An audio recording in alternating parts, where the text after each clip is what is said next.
Halo sahabat channel Next Level Up. Tahukah Anda, ada beberapa fakta menarik yang terjadi di dalam tidur malam kita selama ini, yaitu 1. Tidur tipe REM, Non-Rapid Eye Movement. Tidur tipe ini terjadi pada sepertiga awal dari malam. Dalam waktu ini, manusia tidur dengan cukup tenang, dalam, dan tanpa mimpi. Namun di sepertiga akhir dari malam, kedalaman tidur tipe ini menjadi berkurang. Fase tidur REM terjadi di dalam 80–85% dari waktu tidur secara keseluruhan yang terdiri atas 4 stadium. Masing-masing stadium memiliki perbedaan dalam hal waktu dan kedalamannya, serta perbedaan dalam gambar gelombang otak, EEG. Pada stadium 1, ini adalah fase tidur yang paling pendek dan masih awal-awal tahapan tidur. Fase ini terjadi hanya 3% dari keseluruhan proses tidur. Stadium 2, pada fase ini tidur menjadi semakin dalam dan mengambil 50% waktu dari keseluruhan waktu tidur tipe REM. Stadium 3, tidur pada fase ini lebih dalam dari fase sebelumnya dengan tempo selama 7%. Stadium 4, inilah fase tidur yang paling dalam dari fase-fase tidur REM sebelumnya selama 15%. Jadi fase stadium 3 dan 4 lah yang merupakan tidur terdalam.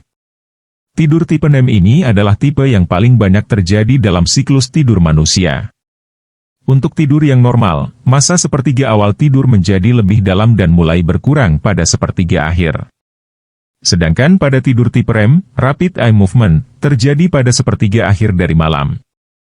Di mana seseorang yang mencapai tipe REM dalam tidurnya terlihat seperti orang yang otaknya aktif dengan badan yang lumpuh keseluruhan. Yang kedua, tidur tipe REM, Rapid Eye Movement, tidur dengan tipe ini terjadi dalam 20–25% dari waktu tidur dan terjadi di dalamnya mimpi. Secara umum, tidur adalah suatu proses siklus antara tidur REM dan REM secara bergantian 4–6 kali siklus dalam semalam dengan tempo selama 90–100 menit. Tempo tidur REM dan stadium-stadiumnya secara bertahap akan mengalami pengurangan seiring dengan semakin terus berjalannya siklus tidur. Pada 2 siklus pertama, terjadi 4 stadium yang disebutkan sebelumnya secara keseluruhan.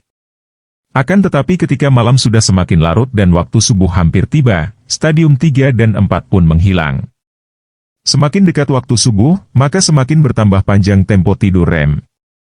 Ini berarti mimpi akan terus terjadi pada sepertiga akhir dari waktu tidur.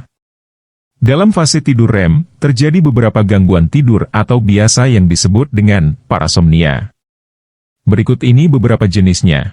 1. Conventional sleep dream, yaitu bentuk mimpi biasa yang berisikan bentuk-bentuk visual. 2. Mimpi buruk yang membuat seseorang terbangun dari tidurnya yang diiringi dengan tanda-tanda ketakutan dan emosi yang meningkat seperti detak jantung yang berdegup kencang dan nafas yang tersengal-sengal. 3. Paralisis sleep, yaitu suatu kondisi seseorang yang tersadar dari tidurnya dan merasa tidak mampu untuk bergerak sama sekali kecuali bernapas dan menggerakkan bola mata. 4. Rapid Eye Movement Sleep Behavior Disorder, yaitu suatu kondisi pada saat seseorang masuk ke dalam fase tidur REM. Seluruh otot tubuh mengalami kelumpuhan total kecuali otot pernapasan. Akan tetapi sebagian orang ada yang tidak mengalami kelumpuhan total seperti ini. Sehingga di saat tidurnya ia bisa saja melakukan gerakan yang terjadi di dalam mimpinya. Terkadang gerakan-gerakan tersebut sangat keras sehingga bisa mencederakan dirinya sendiri atau orang yang ada di sekitarnya.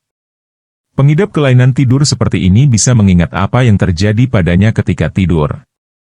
5. Peduncular hallucinations. Gangguan tidur semacam ini berbentuk halusinasi yang disebabkan oleh kekacauan pada bagian otak akibat tercampurnya informasi otak saat sadar ke fase tidur REM.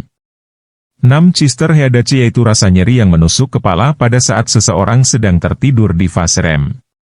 Rasa nyeri ini membuat hidup dan tidur si penderita menjadi tidak tenang. 7. Nocturnal asthma, serangan asma pada malam hari, yaitu serangan asma yang dipicu oleh keringnya mulut dan menumpuknya sisa-sisa proses paru-paru dan mengakibatkan munculnya serangan asma, khususnya pada 1 jam pertama waktu subuh. 8. Gangguan pada usus dan pembuluh makanan, esofagus. Yang pertama adalah munculnya rasa panas di bagian dada yang diiringi dengan batuk-batuk dan sesak napas di malam hari sehingga dapat mengganggu tidur penderitanya. Yang kedua adalah yang dinamakan peptic ulcers, tukak lambung.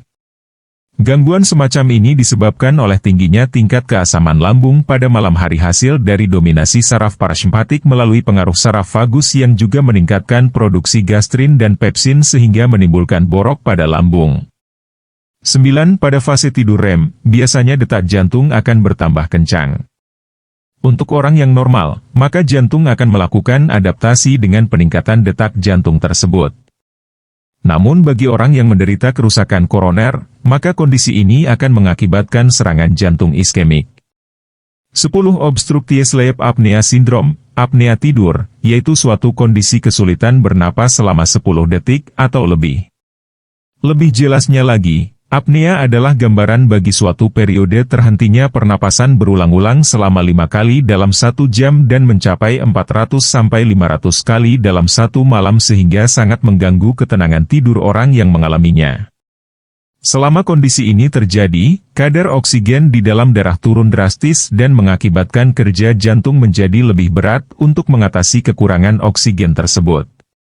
Kasus seperti ini juga bisa muncul pada orang yang memiliki masalah dengan kegemukan atau bisa juga pada orang yang mengalami penyumbatan saluran pernapasan yang diakibatkan oleh pembesaran amandel, membesarnya lidah, dan bertambahnya panjang langit mulut. Sekian saja pembahasan video kali ini tentang fakta menarik yang terjadi ketika kita tidur malam. Semoga yang sedikit ini bisa bermanfaat buat kalian semua. Terima kasih sudah menonton, salam next level up.